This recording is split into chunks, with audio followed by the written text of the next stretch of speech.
Friends, আমরা next week থেকে September মাসে পড়ছি। তো আমরা গত মাস আমাদের as a bank Nifty negative গেছে, নিফটি নতুন হাই মারলো। তো নেক্সট মান্থ আমাদের সেপ্টেম্বর এবং অক্টোবরে ফেস্টিভ সিজন চলে আসছে। তো আমরা মার্কেটের জায়গা থেকে আরও নতুন হাই থাকবে, এখান থেকে আবার কারেকশান স্টার্ট হবে, সেটা নিয়ে আলোচনা করব।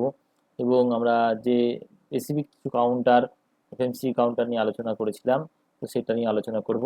ফার্স্ট অল আমরা নিফটিতে আসছি। তো নিফটি অ্যাজ এ লাস্ট আমাদের আলোচনা ছিল যে 50,800-র ওপরে প্রাইস দাঁড়াতে পারে।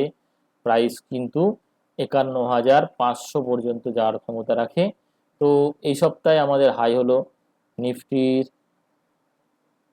ব্যাংক নিফটির জায়গা থেকে হাই হয়েছে 51,466, অলমোস্ট 540 পয়েন্ট কম আছে। তো কোন জায়গা থেকে হলো? কারণ আমাদের যদি দেখুন, আমাদের লাস্ট আলোচনা ছিল, যে আলোচনা করেছি, তাতে 21 দিনের লো হয়েছে, তারপরে আর লো মারিনি। তো আমার মনে হয় এই যে লো পড়ার পরে যে কটা দিন হয়েছে, লো এর পর থেকে যে কটা দিন, 21 দিন এই লো না ভাঙা পর্যন্ত, দেন আবার 21 দিন যেদিকেই থাকুক, আপসাইড থাকুক, তা থাকবে। 21 দিন কত আসছে? তো আমাদের আসছে 21 দিন এই 5ই সেপ্টেম্বর পর্যন্ত, আমাদের 4-5 তারিখ পর্যন্ত আমাদের এই মুভ থাকবে। মানে আমরা বলতে পারি যতক্ষণ 50,800 না ভাঙছে, তো এটা এক্সটেন্ড করবে, এটা বলতে পারি। এই জোনটা মানে এই নতুন লো মারবে না, এই জোনটার মধ্যে থাকবে। এবং 50, 51,500-600 এই জোনটার উপরে যদি যেতে পারে, তাহলেই প্রাইস আরও মুভ করবে, বা নতুন হাইয়ের কথা যেটা ব্যাংক নিফটির ক্ষেত্রে বলেছিলাম সেটা। তো অবভিয়াসলি এই যে প্রাইস এখান থেকে নিচে এলো টোটাল, তার কত পার্সেন্ট পুল ব্যাক হলো, তার সেটা যদি আমরা মাপি, তো দেখা যাক কতটা। তো এই লো টু হাই যদি মাপি, তো 50% পুল ব্যাক হয়েছে। তো 50% পুল ব্যাক হয়েছে, এবং আমাদের টোটাল এই টাইম ফ্রেমে 21 দিন লেগেছে, তার মধ্যে আমাদের অলমোস্ট 17-18 দিন চলে গেছে, তাও আমরা তার আগের হাই ক্রস করতে পারছি না। এক, তো আমরা ওপরে যাব, কিন্তু স্লোই যাব আমরা, ঠিক আছে? ফাস্ট যেতে গেলে একবার পড়তে হবে প্রাইসকে। তো প্রাইস কতটা পড়তে পারে? প্রাইজের এই রেড লাইন যেটা করা ছিল আগে, যে 51,300-400, এই জোনটা খুব টাফ রেজিস্ট্যান্স, এটার উপর দাঁড়িয়ে আছে, মানে প্রাইস ওপরে যাওয়ার টেন্ডেন্সি আছে, এবং 50 ডিএমএ কে রেজিস্ট্যান্স ক্রিয়েট করছে। তো প্রাইস যদি আমরা শর্টার টাইম ফ্রেমে দেখি, তাহলে কি কন্ডিশন আছে দেখি। তো আমরা 15 মিনিটস টাইম ফ্রেমে আসছি, এবং ক্লোজিং চার্ট দেখবো আমরা। ক্লোজিং চার্টে দেখা যাচ্ছে, আমি একটা, দেখুন, একটা চ্যানেলটা নেওয়া হয়েছে, চ্যানেলের লোয়ার পয়েন্ট, মিডিল পয়েন্টটাকে টাচ করে বেরিয়ে চলে যাচ্ছে বারবার। তো যতক্ষণ চ্যানেলের এই লোয়ার পয়েন্ট, মানে 51,000 না ভাঙছে, কারেকশন বা প্রফিট বুকিং স্টার্ট হবে না, এই টাইম পাস করে উপরে যাবে এইটা। তো 51,000-এর নিচে আসলে আমরা 50,800-700 এই জোনটা দেখবো। মোস্ট ইম্পর্টেন্ট এরিয়া হচ্ছে এই জোনটা। 50,400 যদি না ভাঙে, প্রাইস কিন্তু এনি হাউ যেখান থেকেই পড়ুক, আবার বাইং পয়েন্টেই যাবে। কারণ প্রাইস যে ধরনের স্ট্রাকচার নিয়ে যাচ্ছে, তাতে বলে প্রাইস কারেকশন আসতে পারে, সেই কারেকশন এই বেস পয়েন্টকে ভাঙতে না পারে। এই বেস পয়েন্টটা কত দেশে দাঁড়াচ্ছে, যেখানে দাঁড়িয়ে আছি আজকে আমরা, বেস পয়েন্টটার কারেকশন তাহলে আমাদের 50% জোন থেকে 61% জোনের মধ্যে হচ্ছে। তো প্রাইস এই জোনটা যতক্ষণ না ভাঙবে, 500 থেকে 400, 50,000, তাহলে আমরা নেগেটিভ হব না। এনি ডাউনফল 51,000 বিলো 800-700 এই জোনটা আমরা বাইং অপরচুনিটি। প্রাইস এখান থেকে আবার উপরে যাওয়ার ক্ষমতা রাখে, এবং কত দূর যাবে। তো ফার্স্ট অল আমরা এই পয়েন্টটা দেখব, অলমোস্ট 51,900, সেটা যেতে গেলে বা 51,500 উপরে কনস্ট্যান্ট ক্লোজিং মারতে হবে, এবং এই চ্যানেল ব্রেকআউট মারে যদি প্রাইস যাবে, তো প্রাইস এইখানে গিয়ে যদি বন্ধ করে, তাহলে ধরে নেবেন আমরা নতুন হাই মারছি। মানে 52,000-এর ওপরে যদি বন্ধ করে, প্রাইস নতুন হাই মারবে। সেক্ষেত্রে আমাদের চ্যানেল শিফট হয়ে যাবে, সেক্ষেত্রে আমাদের এই চ্যানেলটার জায়গা থেকে আমাদের চ্যানেল ক্রিয়েট হয়ে যাবে আবার ব্রেকিং পয়েন্টের এই পয়েন্টটা নিয়ে, এই পয়েন্টটা দেখুন, তাহলে আমাদের এই পয়েন্টটা যতক্ষণ না ভাঙছে 51,000, তাহলে কারেকশন আসবে না। সেক্ষেত্রে আমাদের চ্যানেলের পয়েন্ট হচ্ছে এই পয়েন্ট। তো এই পয়েন্টে এসে অ্যারেস্ট হয়ে যেতে পারে, ম্যাক্সিমাম এত দূর আসতে পারে, তার বেশি নয়, যদি বায়ারকে ওপরে যেতে হয় অ্যাজ এ ব্যাংক নিফটি। তো আমার মনে হয় প্রাইস নিচে আসলেও বাই, প্রাইস ওপরের দিকেই যাবে। এটা ব্যাংক নিফটির জায়গা থেকে। আমরা নেক্সট উইক দেখব প্রাইস নিচে আসে কিনা এবং তাকে রেসপেক্ট করে কিনা, 50,500 এই জোনটাকে রেসপেক্ট করে কিনা। যদি করে তো বাইং অপরচুনিটি, দেন প্রাইস ওপরে। ওকে, এবং যদি 52 দাঁড়াতে পারবে নতুন হাই দেখতে পাবো, কামিং সেপ্টেম্বরে দেখতে পাবো আশা করা যায়। তো নিফটির জায়গা থেকে আসি। নিফটির জায়গাতে আমরা ডেলি ফরম্যাটে যদি দেখি, লাস্ট আলোচনা করেছিলাম একটা, যে সরি লাস্ট আলোচনা করেছিলাম আমরা যে 100% একটা রুলস, 100% প্রাইস যাচ্ছে, দেখা যাচ্ছে 100% এখানে যাচ্ছে, এখানে কি টপ করছে। তো এটার এটার এগেনস্টে 200% যাবে, এই জায়গাটা বলছিলাম আমরা 200% 380। তার আগে আমাদের একটা বাধা ছিল 100 বা 25,000 লেভেল, 25,100। তো সেই জায়গাতে আমরা আসি। তো কারেন্টলি আমরা কি কন্ডিশনে আছি দেখি। আমরা এইভাবে যাচ্ছি 1 2 3 4 5 করে যাচ্ছি, প্রাইস দেন এই সাপোর্টটা অ্যাকচুয়ালি যদি আমরা দেখি না, আমরা লো করেছি, মেজর সাপোর্ট এটা দাঁড়িয়ে আছে 24,800 রেঞ্জটা, মানে এই রেঞ্জটা কত, 700 থেকে 800 এই জোনটা। কেন, যদি আমরা মার্ক করি, দেখুন লো মারার পরে মার্ক করি, 11টা দিন এখানে দাঁড়িয়েছে, 11 12 এই জোনটায় কারেকশন আছে।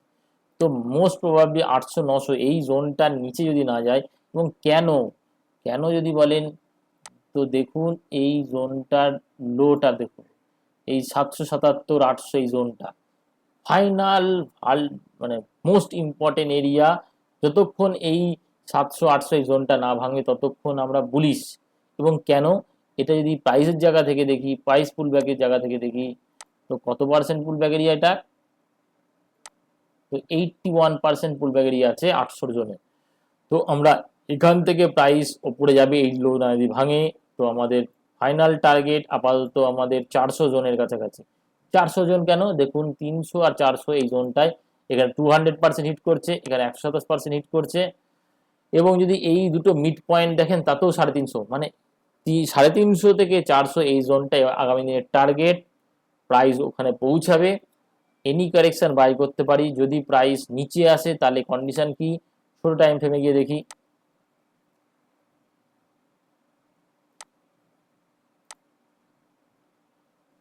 দেখুন ছোট টাইম ফ্রেমে আমাদের প্রাইস এই মুহূর্তে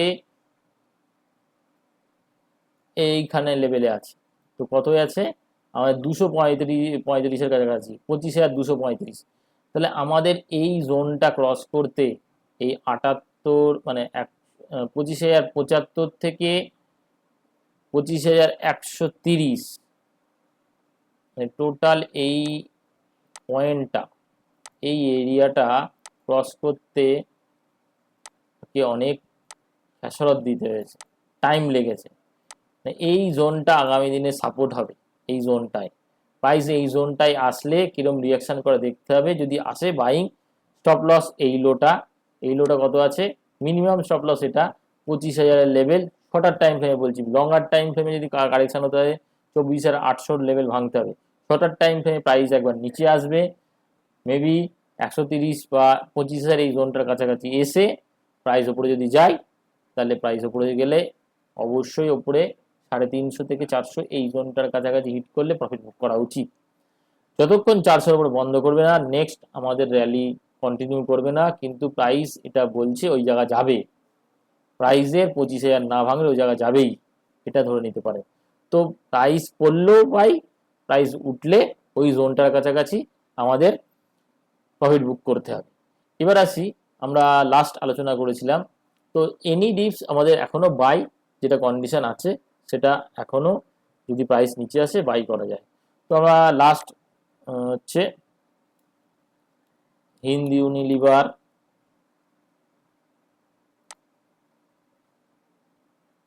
তো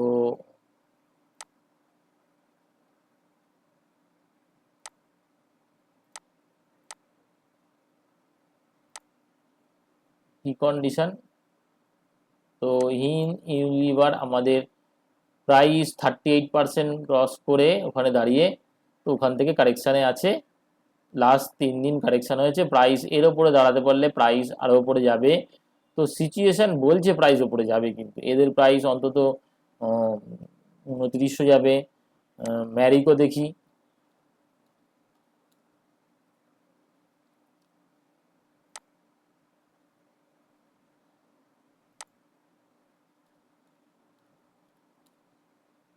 ম্যারিকো ম্যারিকো উপর থেকে আগেই হিট করে কারেকশন আসছে, কারেকশন দিয়ে প্রাইস ওপরে যাবে আমার মনে হয়।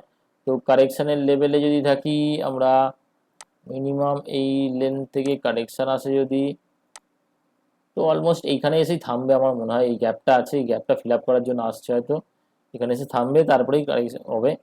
এবং আমরা যে আইটি নিয়ে আলোচনা করেছিলাম একটা সময়, ইনফোসিস, উইপ্রো, টেক মহিন্দ্রা সব নিয়ে, ইনফোসিস তার নতুন হাই মেরে দিয়েছে, তো উপর থেকে কারেকশন আসলো, তাহলেও বাই। দেখুন নতুন হাই, আমরা এখানে আজকে 1700 টাকা থেকে আজকে নতুন হাই পৌঁছে গিয়েছি। প্রাইস এগেন কারেকশন, কারণ 1 2 3 4 5 এনি কারেকশন, আবার ইনফোসিস বাই, ঠিক আছে। তো এনি কারেকশন বাই হলে তাহলে প্রাইস নিচে আসলে তাহলে আবার উপরে যাবে, তাহলে আমাদের মার্কেট অবশ্যই উপরে যাবে। উইপ্রোর জায়গা থেকে দেখি উইপ্রো কেমন আছে।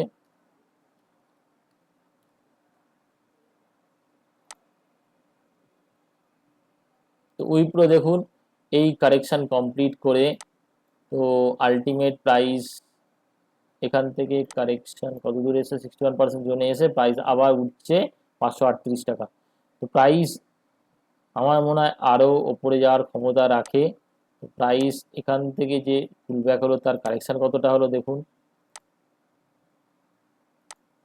50% থেকে 61% জন্য এর অলমোস্ট কারেকশন কমপ্লিট। প্রাইস আবার 61%কে স্টপ লস দিয়ে ওপরে যাবে, প্রাইস 580 ক্রস করলে, এবং উইপ্রোও নতুন হাই মারবে।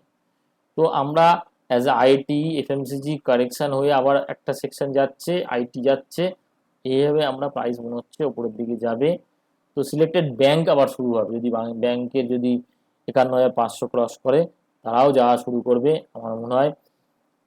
এখন আপাতত সেপ্টেম্বর মাসে নেগেটিভনেস নেওয়া উচিত নয়, তো first week to second week দেখা উচিত, তারপরে ডিসিশন নেওয়া উচিত কি ধরনের বিহেভ করবে মার্কেট। তো যতক্ষণ আমাদের 24,800 না ভাঙছে ততক্ষণ মেজর প্রফিট বুকিং আসবে না, এবং 50,708 সেই জোনটা না ভাঙছে ব্যাংক নিফটিতে major profit, any dips buy হতে পারে, প্রাইস ওই লেভেল টার্গেটগুলো হিট করতে যাবে। দেখা যাক আগামী দিনে কী ধরনের টার্গেট ক্রিয়েট করে নেক্সট উইক, বা দেখা যাক নতুন হাই মারে কিনা। ভালো থাকবেন, সাবধানে ট্রেড করবেন। ওকে।